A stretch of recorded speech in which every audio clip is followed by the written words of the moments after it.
Folks, thought tonight we'd do a little bit of lubrication on this mower. We've used it a lot this fall, and I kind of wanted to show you what it looked like on the underside. You've seen several of the videos where we've used it. I'm not sure you've seen where we've used it the toughest yet. Let me just say we haven't been kind to this mower at all. We've given it the what for, you might say. We've asked a lot of it, and it's delivered. So I kind of wanted to show you the blades just to show you what they look like after all that. So while we used it on all those projects, we haven't cleaned it up at all. This is what it first looked like when I turned it upward. So you're seeing it for the first time with us. I did feel under here one time to see what the blades felt like, just to see if there was any risk that they were damaged, and no, it looks pretty good. So the way these blades are made, they're sharpened on both sides. I presume that means we can, turn them around, use them repeatedly on the other side. But what I've got here is essentially no damage at all to the cutting side of these blades. Now it might feel just a little bit less sharp than the other side, but really I can't tell the difference. I believe the end right here is worn just a tad. I would estimate that we've put 12 hours maybe on this mower. Christy, you think? Yeah, probably. And they were not kind hours, as I was saying before. I do see one thing down here. This guard right here got scraped pretty hard. It's bent a little bit. I don't know when that happened. I can see that it's been scraped really hard. I don't know if this blade came up and hit it, or why it's like that. Probably a rock or something got slapped up there and or kind of pinned against there or something at some point. That would be what I would predict, but I don't think that's really major anyway. That's not part of the cutting approach. Another thing that I notice here is that it didn't cake up with a lot of stuff under here, right? I mean, this is how I left it. It's there's nothing caked up under here. I made a mistake here. This stand here is supposed to be raised for mowing, and I left it down one day, and you can see how shiny it is. So it dragged around probably an hour or so mowing, but it didn't bend. It stood up to the task, so it's still just as good as new, which is encouraging to me. I really like how this rubber worked to keep it from throwing out in front, and also the mower itself just didn't seem to have a tendency to throw brush or limbs or anything out front. We experienced very little of that compared to a regular bush hog that we've used in other situations. Anyway, just thought it would be time to do a little lubrication on it. There's actually 3 fittings under here. There's a fitting at each one of these that needs to be reached from the bottom side, so I thought we would get to that. This is an example of the book you get with the product. Okay, it's spiral bound, it's color, very high-res pictures. One thing I find with other books that I've got from like our tractor and things is those black and white pictures. Sometimes it's really hard to see the detail of what they're really trying to describe, especially if the printing's not perfect or anything. This book, the color pictures are great. As is almost every piece of equipment, the book will tell you exactly where it needs to be greased and how often and what grease to use. So that's something I want to focus on in this video. Now I've grabbed my 1025R book just to have a couple examples here when talking about what kind of grease that you might want to use. My John Deere book, it gives 2 bullets, and it says John Deere Multipurpose SD Polyurea Grease. Option 2, John Deere Multipurpose HD Lithium Complex Grease.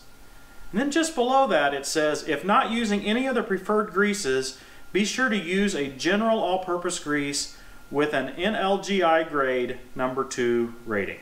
Before we dig into that any further, let's see what the Ventrac Tough Cut book says. It says lubrication is required at the following locations using a lithium complex NLGI number 2 grease. Summarizing this, the Deere manual says an SD polyurea grease or an HD heavy duty lithium complex grease. The Ventrac book says a lithium complex grease. Well, let's try to translate this to some of the Lube Shuttle greases that we have. Before I go into this, I will say I find this kind of complex.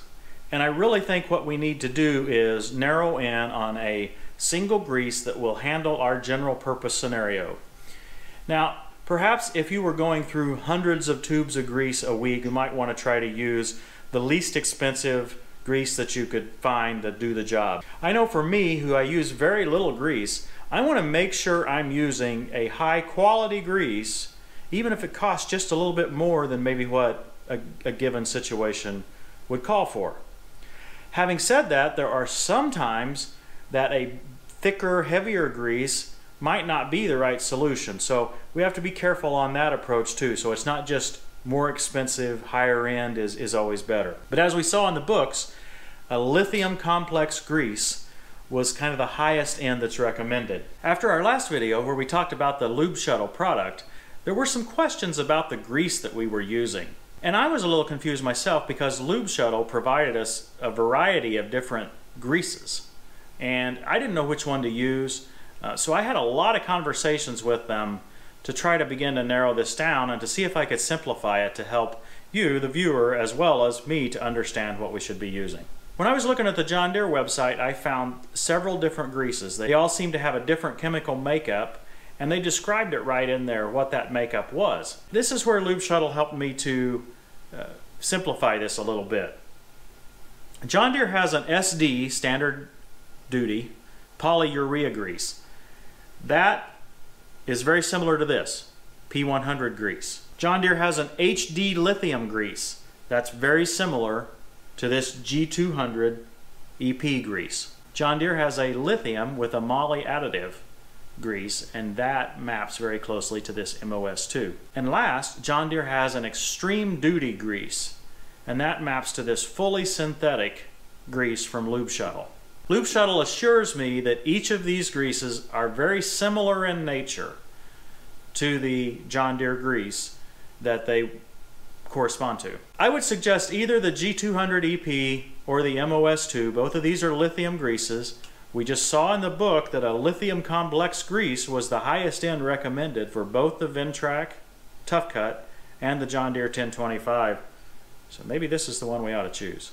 Okay, I want to review how easy this grease gun is to use. This is pretty amazing. No muss, no fuss. Didn't they used to say that in a commercial? No muss, no fuss? I'm not sure. Oh look, it's green or blue or purple or something. Now before you try to put this on here, you stick your finger in here at the bottom and push it up a little bit. You can take these off and on even when they're halfway.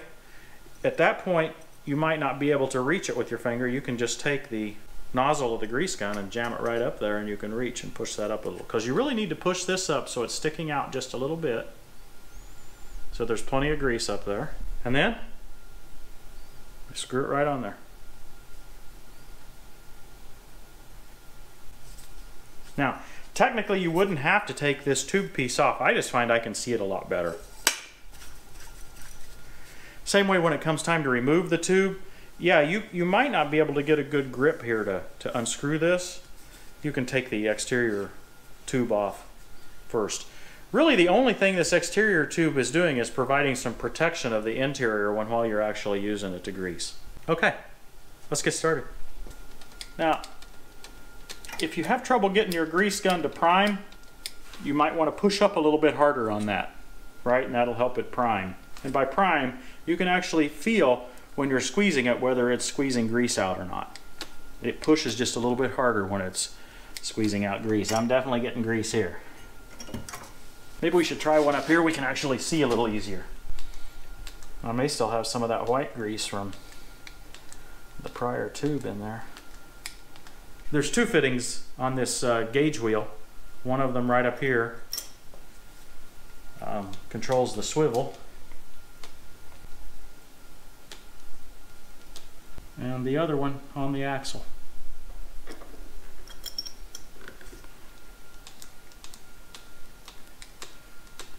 Now the way this gun works, there's no plunger going up through here. As you squeeze, it sucks grease right up there and therefore sucks this up from the bottom. So you don't have that plunger in the grease that gets all messy, and that way you don't have the leaks at the bottom. Now you can get this gun and 10 tubes of grease for $100 or less, especially once you use the coupon code TTWT for a 5% discount. Now this coupon code isn't going to last forever, so check in the description to make sure it's still active, and maybe hurry up, place your order.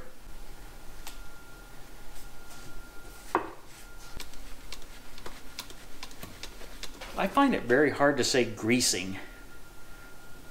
People made fun of me when I said greasing. Greasing, that's what I do. I grease something. Once you get that blade the right direction, it's easy to grease. There's a fitting on this little wheel here, the bearing of it. Now this wheel doesn't touch the ground except for in a crazy situation where there's but it typically doesn't touch the ground, only when it's uneven terrain or something, and it prevents it from scalping. Well, there's only 2 more grease fittings here on the top. That's these 2 carrier bearings here for the PTO shaft. Now I can't remember whether we cleaned this out. Christy, do you remember whether this has been cleaned out in here? A little bit, but not much. Because we definitely didn't wash it out. I think maybe there was a little bit of brush and stuff on it, but it looks really good actually. Well, I think that's it for the greasing of the Tough Cut. Remember Lube Shuttle. This thing is a really nice piece of equipment, no plunger to leak. It works very well. Use coupon code TTWT. You can buy it in a kit with 10 tubes of grease, 3 different types of guns. You got the pistol grip, you have the long handle, I think I got it laying over here. You can also get the longer hose, which is really good for a long handle gun because you can get better access to your gun that way. There's also a third gun, which is a battery powered gun. I just don't do enough greasing to need that. Hope you enjoyed this video. Check out our website, and we'll see you next time on Tractor Time with Tim.